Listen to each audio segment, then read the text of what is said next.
కనీసం జ్వరం అనేది రాలేదు. కర్నూలు జిల్లా ఆదోని పట్టణంలో గుడిసె కృష్ణమ్మ విలేకరుల సమావేశంలో మాట్లాడుతూ ఆదోని ఎమ్మెల్యే డాక్టర్ పార్థసారథి దృష్టికి పద్మనగర్ కాలనీ వాసుల సమస్యలను తీసుకెళ్తానని ప్రజలకు హామీ ఇచ్చారు. మండిగిరి గ్రామ పరిధిలో గల పద్మశాలి నగర ప్రాంత ప్రజలు అనేక ప్రాథమిక సౌకర్యాల లేమితో తీవ్ర ఇబ్బందులు ఎదుర్కొంటున్నారు. చాలా సంవత్సరాలుగా ఈ ప్రాంతం అభివృద్ధి కార్యక్రమాలకు దూరంగా ఉండటం వల్ల ప్రజలు జీవన స్థాయి దెబ్బతిన్నది అని తెలిపారు.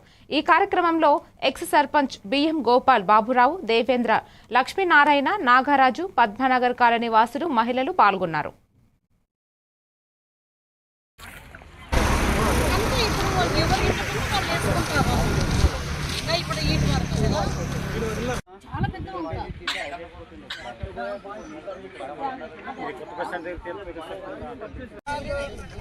మేము నడిచేదానికి మాకు చాలా ఇబ్బంది అయింది. మీరు దయచేసి ఈ కాలనీకి ఏదో ఒక సహాయం చేయాలి.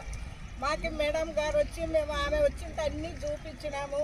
మీరే దీన్ని పరిష్కరించాలి సార్. ఎంత తొందరగా చేస్తే మాకు అంత బాగుంటుంది. ఈడ పిల్లలంతా విచ్చలవిడిగా అక్కడ ఇక్కడ పోతారు. మాకు రోడ్డు దూరము, రోడ్డుకు పోవాలంటే రోడ్డు సరిగా లేదు. మురికి కాలువ నిండిపోయింది. కాలువ దాటుకొని కూడా పోలేము.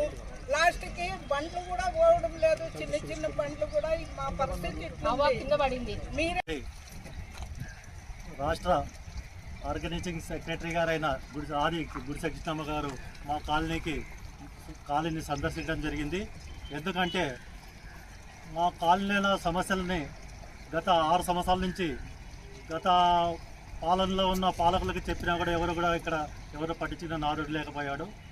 ఈసారి కూటమి ప్రభుత్వంలో ఉన్న మా నాయకులకు చెప్తే వాళ్ళు స్పందించి మా కాలనీకి రోడ్డు సమస్య అయితేనేమి, డ్రైనేజ్ సమస్య అయితేనేమి, ఇతరత్ర సమస్యలు ఏమైనా ఉంటే పరిష్కరిస్తారనే ఆశతో ఈరోజు మన గుడిసె కృష్ణమ్మ అక్కని ఇక్కడికి పిలిపించడం జరిగింది. ఆమె మా కాలనీ అంతా సందర్శించి ఆమె చాలా వెళ్ళినప్పుడు ఆ వంక గురించి అట్లా వెళ్ళినప్పుడు కూడా చూశాను. బట్ ఇక్కడికి